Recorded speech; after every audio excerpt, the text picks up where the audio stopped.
Hello and welcome to You Don't Know Jack, an HHN fancast. I'm your host, Nick. This podcast, which is not affiliated with Universal's Halloween Horror Nights in any way, aims to explore the history and speculation of the greatest horror event of all time. Now, many people, when they attend Halloween Horror Nights, are filled with the best combination of excitement and fear. They rejoice over the screams, dive into the lore, and spend the entire season enjoying everything that the event has to offer. But what about those who are maybe swayed by an overwhelming feeling of anxiety and nerves? The people who are excited and want to spend time with their friends, but maybe are concerned about the overstimulation aspects, the potential of panic attacks, a feeling of being unsafe, or who really love the story and event but don't love being scared. Well, today's episode, we are doing something completely different. Subverting our usual format, today I bring you the first ever interview of this fancast, where we will cover those very concerns. How even if you are a person who struggles with high anxiety, you can absolutely attend HHN and have an incredible time with the event alongside your horror-loving friends. To explore this idea, I will be talking with one of the most incredible people I know who has made this journey from anxiety and fear all the way to a mega HHN fan. Her name is Brooke, and I am so excited for this conversation as we touch on her journey of becoming a Horror Nights fan and how a person who struggles with anxiety and panic attacks can still have an amazing time at Halloween Horror Nights. Welcome to our HHN conversation.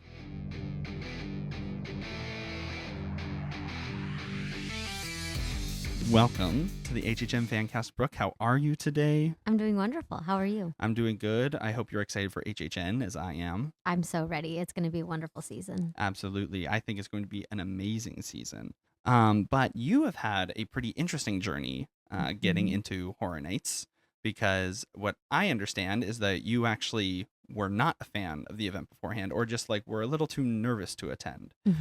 So what actually got you interested in HHN? Funny enough, my friends were all going and they invited me. I think it was 2023. And I was like, yeah, sure, I'll go, and then went and had extreme anxiety, didn't love it. I only did one house and like barely made it through and then decided to call it a night. So my introduction with HHN actually did not go super well. But I think just having more people throughout the years sort of explain the event and explain how to take it in bits and pieces, right? Right. Like you don't want to go into the most intense house first, maybe. And so, I think over time I was able to adjust a little bit. And through knowing what to expect, I was able to have a better relationship with HHN in general. Absolutely. Absolutely. Do you remember what the house you did first, that it was your first experience with Halloween Horror Nights? It was the Monsters house in 2023, but I don't remember what it was called. 2023. So that would have been the Paris one, right? I believe so, yes. With Invisible Man and who else we had? That was Dr. Jekyll, Mr. Hyde was in that one. Phantom of the Opera, I think, if I'm right about that. If I'm honest, I don't remember much. That's okay. It was a bit of a blackout moment, I would say. Yes. Why would you originally have avoided HHN? Was it because of just over anxiety and panic kind of things? I think their marketing does very, very well. Yeah. Because before attending the event, like you would just see these really scary posters. And at that time, too, I wasn't a huge horror fan in general. Horror was definitely something that I became really interested in just a few years ago. My understanding of horror up until a few years ago was that it was movies and TV shows that just had shock factor, very intense jump scares. And I don't like being jump scared. And so it wasn't until I got into the world of psychological horror that I really fell in love with it. And so kind of relating that to HHN, I never thought that I would enjoy it because I thought that it was just jump scares, no real story, Right, yeah. just people popping out at you. And it is a lot of that as well. But there's also psychological elements and story elements. And that's what I really love about HHN is the entertainment factor and the stories that they're telling. Absolutely, especially with HHN having a legacy of icons that we've talked about, such as the namesake of our podcast, Jack, who is my personal favorite, which listeners know that from a multitude of episodes. And this year we're even going to have Jack and Oddfellow at the event. I'm so excited. Yes, absolutely. Actually, speaking of this year's event, do you have a house right now? Because I know we were just getting started and the house announcements have been very limited so far. Do you have a house that you are the most excited for right now, or one that you're maybe speculating that could happen that you're hoping gets to be at the event? I think it is Jack and Oddfellow. Yeah. Just because, and because of your podcast, I have learned so much more about their lore and their story. And it'll be my first time both seeing Jack and Oddfellow in person, because this is the first time they will be at the event since I have started going and loving the event. And so I'm really excited to see where they take that and where it goes. And I find their history, both of their histories, to be so interesting. So that's one of my favorites. I will also say Sinners is going to be a fantastic house. I completely agree. So we covered that your first year at HHM was back in 2023. Mhm. What exactly happened that made you not want to go back to HHM? I don't know if I ended that night sort of being like, I will never come back, but I definitely think I ended that night sort of being like, I don't know if this will be fully for me. I just remember, I do remember going in and loving the scare zones, but we didn't spend a lot of time in the scare Hmm. zones. We sort of, you know, just hung out. We got lots of food, we got lots of drinks. So I'm sure that played a role. It was also very rainy. So I think things outside of our control could have definitely contributed, in that the weather maybe wasn't on our side.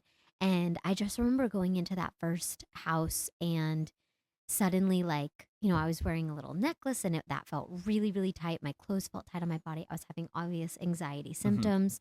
Um, I was disassociating a little bit, not really taking account of my environment. Hmm. And so, yes, I very quickly sort of fell into a panic, which I was very, very grateful to have wonderful people there that took care of me. Um, but it was just one of those things where I was like, if I'm gonna come to an event and panic, I don't really want to put myself at risk like that. So I think I don't know if I had the mindset necessarily that I would never come back, but I definitely had the mindset that I didn't want to come back until I knew that I could handle the event and what it threw at me without having a panic attack. And that's very valid because panic attacks can happen at HHN. Yes. The good thing is, if you do happen to have a panic attack at HHN, we always tell people the fastest way out of the house is to just finish the house. Hmm. It's also good to know that there are obviously emergency exits if anything needs to happen. I'm sure team members were really helpful in that moment. Hmm. Um, and scare actors will absolutely drop character if it's an emergency situation, but getting through the house is the quickest way out. So Hmm. I'm glad that you survived your panic attack and were able to get out of the house. Me And too. speaking of, you got out, you went away from HHN, and Mhm. then you came back. I did. What inspired you to return to the event after that experience? My incredible friend Mandy that was like, we're going to take it really slow. I'm not going to take you through anything crazy. We're just going to do the scare zones and eat good food and see our friends and have a good time. So I think that made it more palatable, that I didn't have to bite off anything more than I could chew, and that I was with people that were willing to have the kind of night that maybe I needed to like slowly dip my toes in and not, go full force into something that might be too much for me at that time. Right. Yeah, because if you're diving in head first, it can be a lot and overwhelming. And so this way you found ways to cope, I guess, going into the event. Mhm. So in that vein, what kind of things do you do to cope with higher anxiety while you're at the event?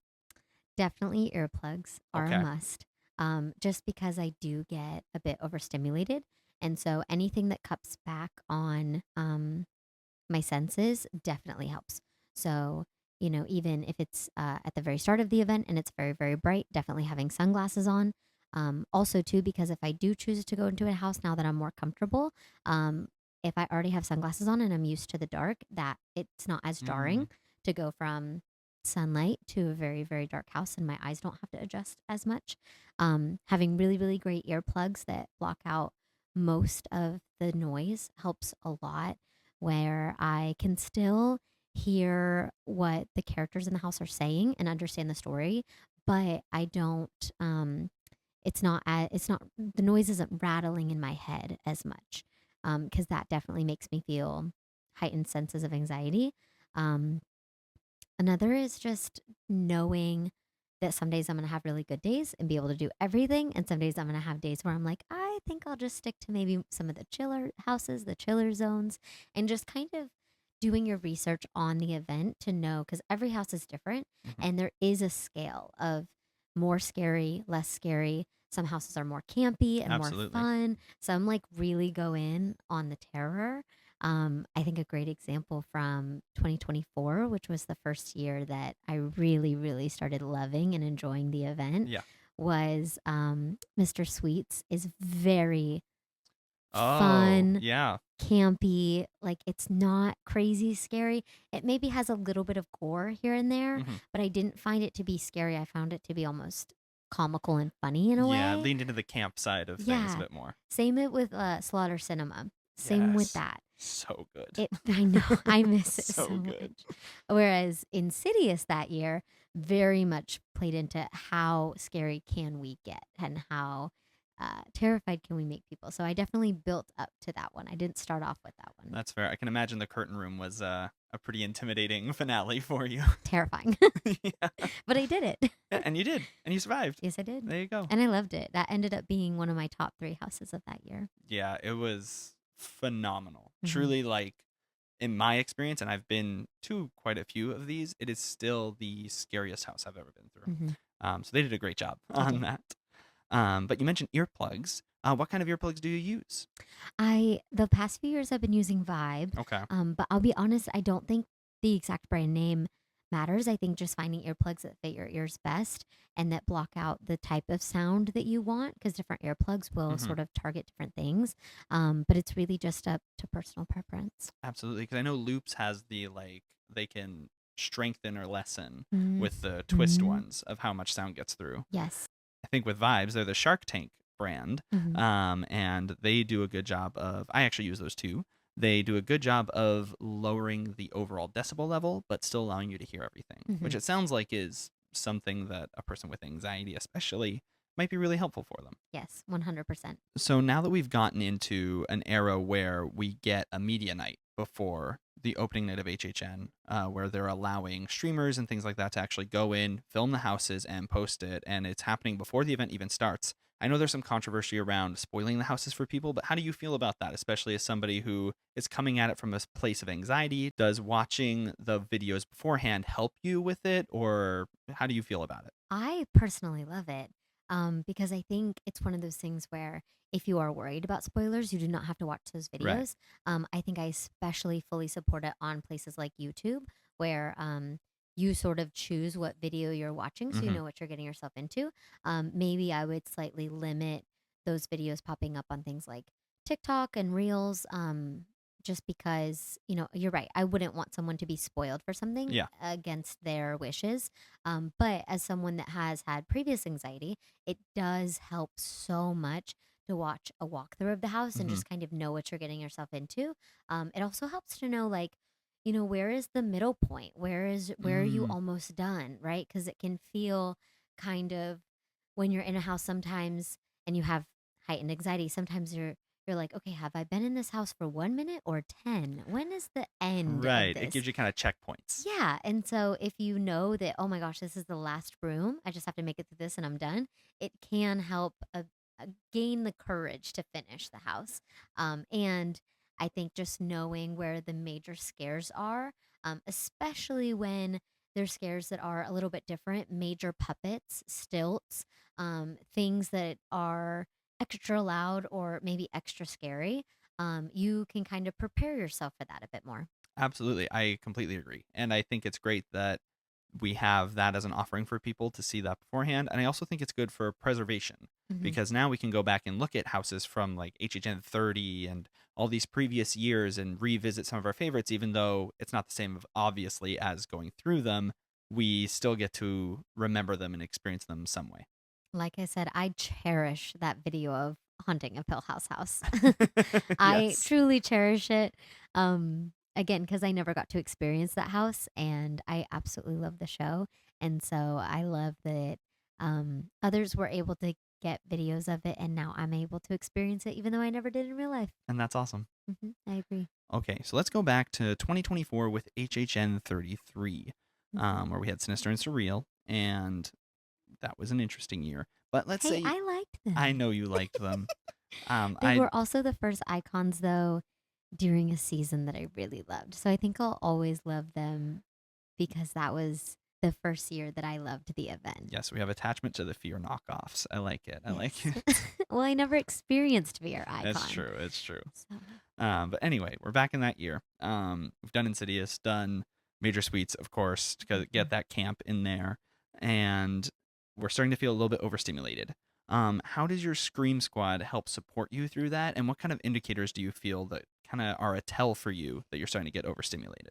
Definitely a tell for me and my anxiety is any tingling in my hands, in my feet, any kind of brain fog in my mind, any disassociation, anything that feels different with my senses. So, feeling like I'm not fully focused, feeling like I can't fully feel or experience my surroundings. All of that sort of means that I'm probably headed to definitely heightened anxiety, if not a panic attack. And so, once I feel those things, I think I just sort of hit pause and go, what do I need in this moment? Hmm. A lot of times it's just sort of a reset. So it's finding a quiet place in the park, a bench. Do you have a specific area that you go to, or is it just kind of whatever's available? It tends to be right by DreamWorks because of the pizza fries, if I'm honest. Nice. That's a good choice. Yeah, it's very quiet over there. There's bathrooms over there. You can get water because Pizza Fries has Hmm. water and just sort of rehydrate, get some good food in you. And I find that as soon as I can sort of reset my senses and, the volume comes way down, there's not major strobing in my eyes or anything like that. And I can kind of feel my surroundings again, then I tend to be pretty good to pick up wherever I left off. Um, and as far as like I love how you said that by the way, my scream The squad. Scream Squad, of course. I think it's just communication and back and forth on what everyone in the group what the goal is and what everyone wants to do during the night. Sometimes it's going to be a hey, I don't mind sitting here and just kind of having a few minutes to myself. You guys go off and do this house, and I'll meet up with you after. Sometimes they'll want to come and sit with me because they'll also want a little reset or a little break in the night, and we can just talk about life or talk about the event. Um, and so, yeah, I am always for supporting others in my group, having the night they want to have and doing everything that they want to do. And also, I will always, if I feel like I'm getting extra anxious, I will always take a moment to myself if I need to take a break. Absolutely. I feel like for somebody who feels these things when they go to HHN, it is very important to go with a Scream Squad Mhm. and a group of people who will absolutely support them. And I assume you've had good experiences with groups like that, like you were talking about. Absolutely, yes. I think because it's an event that pushes a lot of people out of their comfort zone, Hmm. I think it's really important to go with people that you fully trust and that fully trust you.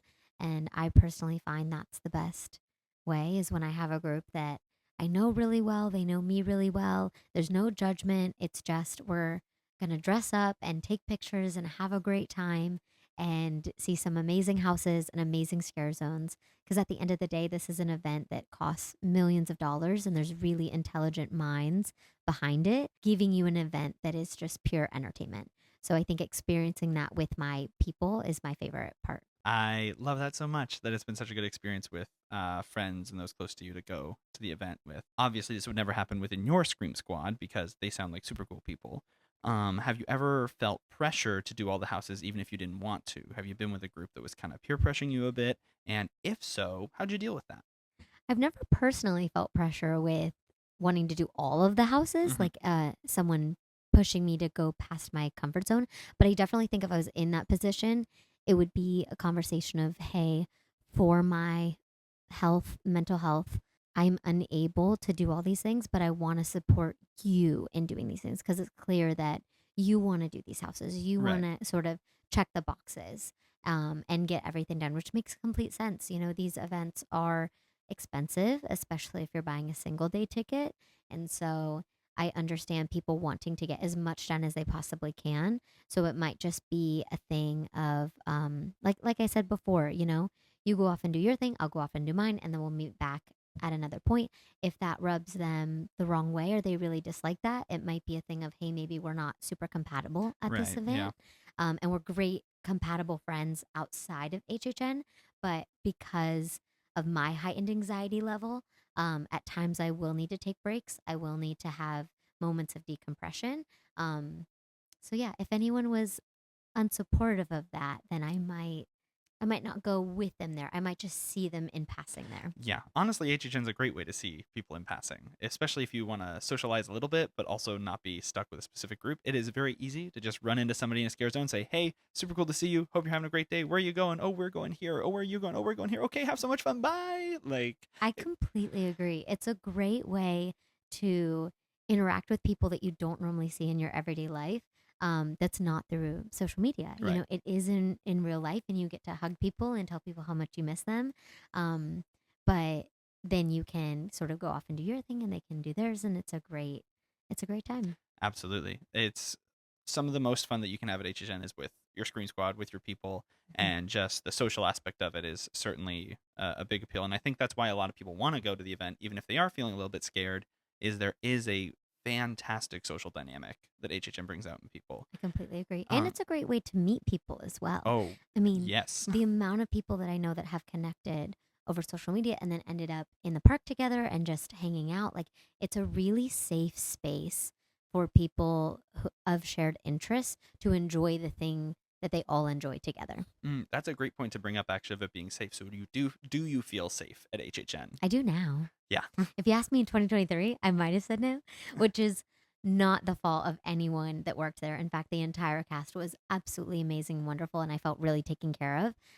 Again, I just think I didn't know how to handle my own anxiety Right. in the right way, and I definitely think I dove into the deep end and didn't.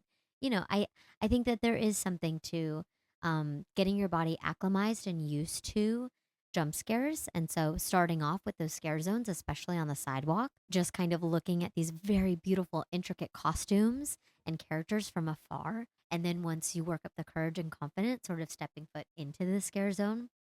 And then, once you feel like you're really comfortable interacting with scare actors and sort of allowing them to entertain you, because ultimately that is their job, that's what they do. Yes. Then I think it might be time to step foot in maybe one of our more chill, less scary houses, and sort of work your way up to our more scary houses. For sure. Would you ever go alone? Now I would, yes. Really? Okay. Absolutely. Yeah, 100%. Probably not on the first night of a new year, Hmm. just so that I can feel out with others, like what am I personally going to be very scared by versus not so scared by? Hmm. But definitely, I mean, both last year in 2025 and the year before that in 2024, um, there absolutely were houses that I would go in alone. Wow, that's a pretty big leap from somebody who started off terrified of the event Hmm. and not wanting anything to do with it. And even we'd had conversations before of saying, "Hey, I'm going to go to HHN if you want to join our group." And you were like, "Absolutely not. You will not find me going to HHN. It is not my thing." Hmm. And to now be at a point where like, "No, I can go alone." Hmm. Yeah, Yeah, it's quite the journey for I sure. agree. So if you're feeling brave enough to go alone, what houses do you feel like you could go alone through, either from past years or from what's coming up this year, from the two that we know? But I'm not sure about this upcoming year yeah. just because I think the vibes are so different from the past 2 years that I definitely will have to feel out on the first night um, what what I feel comfy with and what I don't. However, from past years, one that really sticks out to me that I didn't find scary at all and was a great introductory Hmm. house. Again, the houses that I would bring someone through that's very timid and very afraid would be Goblin Oh from yeah, Goblin Goblin's Feast. Feast. Yeah. Yes, from that was 2024. Yes. Hmm. That was 2024. Yeah. Yes. I did not find that house to be scary in the slightest. No, but it was so fun. It was so fun and so beautiful Yes. too. I mean, the costumes were gorgeous, and I really felt that the set design was incredible. Just going into the tavern and then coming out the other side. Yes, and like seeing the goblin houses in the distance. Yes, it really felt like a real town. Hmm. And then you end up in the castle, and it really, I mean, the set design, that was my personal favorite for set design that Yeah. year. Did you get to see the goblin's hand or the giant's hand coming Yes. out? Yeah. Yes. Oh my gosh, incredible puppet. So good. So that one I would definitely go in. I think again, I really love the houses with stories to be told, Hmm. and that I felt like just had a beautiful set design, beautiful costumes, beautiful story. Another one that I think about a lot, funny enough, in a similar place in 2025 Hmm. was Galkin. Oh yeah, Monsters of the North. Yes, Yes. That one is a little bit more scary than Goblin, For I sure. think, but I would still do it alone because it was, again, so beautiful. I loved the callbacks to Norse mythology, Hmm. and I felt that, again, the story that they were telling was just incredible. Oh, absolutely. Having a witch burned alive and then Hmm. tormenting you is a very entertaining time. And to me, it is Absolutely. And I mean, that finale puppet was unbelievable. amazing. It was massive. Huge. Yeah. Yeah. And walking into the rib cage and everything, and Hmm. that was honestly that was a scary finale, It to be was a scary honest. finale. Yeah. Yes. Yeah. But you could get through it alone. I You're think so tough. now. Yeah. I'm more courageous than I was a few years ago. That's fair. Well, speaking of a few years ago, what actually got you into horror in general? Because we talked about being worried about HHN because it was mostly just jump scares. At least that was your thought of it. And then you started getting into horror through psychological stuff. Mhm. Were there shows, movies, kinds of things that got you into it? Yes. So the first horror thing I ever watched and loved was Haunting of Hill House. Ooh, and that got a house too, Yes, it did, which sadly I did not go to, and that's which so sad. I know I still kind of regret it because that year I did think about it. But again, my perception of the event was that it was something that I definitely could not handle and was Hmm. way too scary for me. So, yeah, never bought a ticket, never went that year. But I watched many of YouTube POV run throughs of it, and it Yes. looked like a beautiful house. But yes, I watched Haunting of Hell House. A coworker that I work with Mhm. recommended it to me and was like, "You really should." There's not that many jump scares. It is scary. It's still horror, but it's psychological horror. And I just felt that Mike Flanagan's concept of grief and the way that he told a really beautiful story about grief was extremely inspirational. Mhm. And then he went on to do Bly Manor, Yes. and then I became a Mike Flanagan lover. Like I think everything he does is fantastic. Overall, I find Mike Flanagan to have a really wonderful commentary on life Mhm. and bringing horror aspects into stories that feel real. Yeah, exploring those themes through horror instead Hmm. of just being, cheap jump scares, which I mean, those Exactly. films will always exist, but if you Yes. want I hate the terminology because there's a term in the industry called elevated horror. I disagree with that. I don't think that's a good way to put it, but that Hmm. is the only way that we have to describe it of something that something along the lines of the Babadook, which has, Mm, themes around grief and how that can drive people away from each other and learning to cope with tragedy. It's all done through this kind of psychological horror featuring off-screen monster, hmm. and that kind of stuff I think is phenomenal and definitely fits the psychology stuff that you're thinking of. I agree, and I loved that It's movie. so I thought good. it was Yeah, wonderful. it's one of my favorites. Absolutely beautiful. 10 stars. I Hmm. absolutely loved it. Yes, well, and you've seen. I mean, we're talking about Mike Flanagan. Mhm. You've seen Oculus, I right? have. Yes. I also loved Oculus. Yes. I love anything that messes with the brain and our perception. So, especially Oculus, where in every moment we didn't know whether their perception of reality was really real or Yes. not, or whether it was the mirror. And that I found to be very interesting. I also love that he incorporates the Oculus mirror into his other projects, Yes, because it's which shown up like everywhere. yes. So it's a fun little Easter egg for those that have watched the movie, but it also, for some of those paranormal aspects that are tough to explain, it could be explained by It the could be the mirror. mirror. It could Yeah. be the mirror. Yeah, I mean, hey, if you don't know what we're talking about, go check out Haunting of Hill House, where Nell is dancing through the house. You can absolutely see the Oculus mirror there, Hmm. and I think it has shown up in every project that he's done since I Oculus. believe so. I Don't think quote me so. on that, Yeah, but yeah, yeah. in most of them, yes. And most of them, Oculus, honestly, would be a phenomenal house. I agree. So good. 1000%. I don't know if it's too late because I know that once Yeah, I things know. come out, but Oculus would make a great house, but also Babadook would make an amazing house. That would be an amazing I house. know. Yeah. Oh, okay. Well, we're talking with these houses. What like fantasy house do you have in terms of dream house? Don't worry about the rights to things. Don't worry about the budget. You can have the ultimate horror experience. What are some of your dream houses for HHN? Oh my gosh. That's an excellent question because what hasn't been What done hasn't been other done? I than mean, we've done a lot. There's also a lot we can explore. mhm. I know Scream is one that people have talked about for It years. is absolutely wild to me that we haven't had a Scream It's a little House. ridiculous at this point. I feel that that's incorrect. Yeah. I think that they should get on that because yes, I've watched a few of the Scream movies now. Like I said, I still love psychological horror a bit Mhm. more, but I love those movies. They're fantastic. And I see why everyone else loves them as well. Yeah, it's kind of wild that we never got Scream. And I mean, they've tried. Mhm. There's even the ad campaign for Sweet 16 for Mm. HHN where Ghostface is in the original ad, but then it was pulled from the air and replaced with The Walking Dead after they lost the deal with. I actually don't know who owned the rights to Ghostface at that point, but the deal fell apart and we lost Ghostface, and so far he hasn't come back, and that's so Mhm. sad Right. because I would also love to see him. Yeah. But we've talked about psychological horror and things that would make a really good house, and I've been rambling about Ghostface way too much. What would you like to see? First of all, you can never ramble too much about Ghostface, Fair. okay? I will always want to talk about Ghostface. Um, I mean, not to bring it back to Mike Flanagan, but when I watched House of Usher, I did think that that would make a great house. Yeah. Really? Okay. And I really loved the commentary in that show about greed and how corruption and greed can really spoil what can be a beautiful life. So I thought that would make a really interesting house. But again, I think the time might be past for that one. Possibly. It's not a bad idea though, especially with the different locations that they go through that Hmm. show. And I can imagine a room filled with the screaming monkeys would be Hmm. absolutely terrifying. Yes. But yeah, that's Very not. similar to White Six with the pigs. Oh my gosh! Yes, the White Hmm. Six with the pig section. That was Hmm. disgusting and so good. Yeah.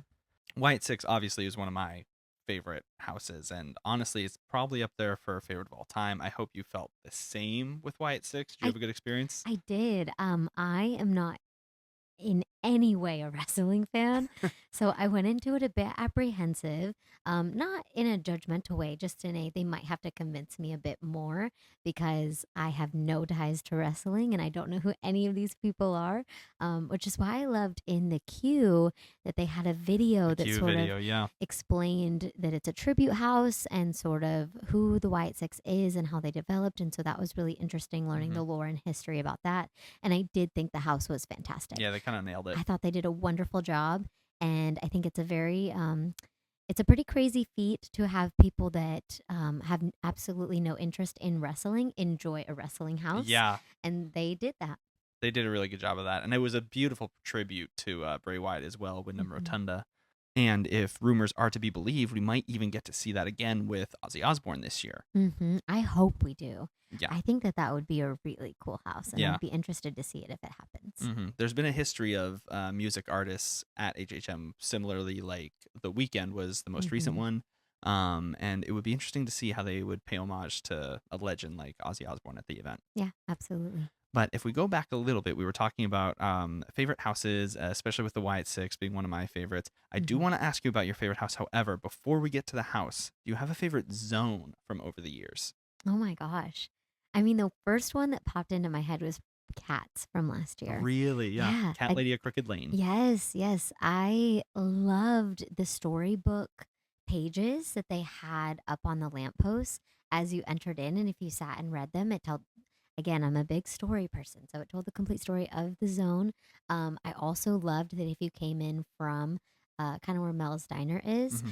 um, it truly, the scare actors went from girls that were trick or treating to, sort of half cat, half girl Yes. to full cat to full feral.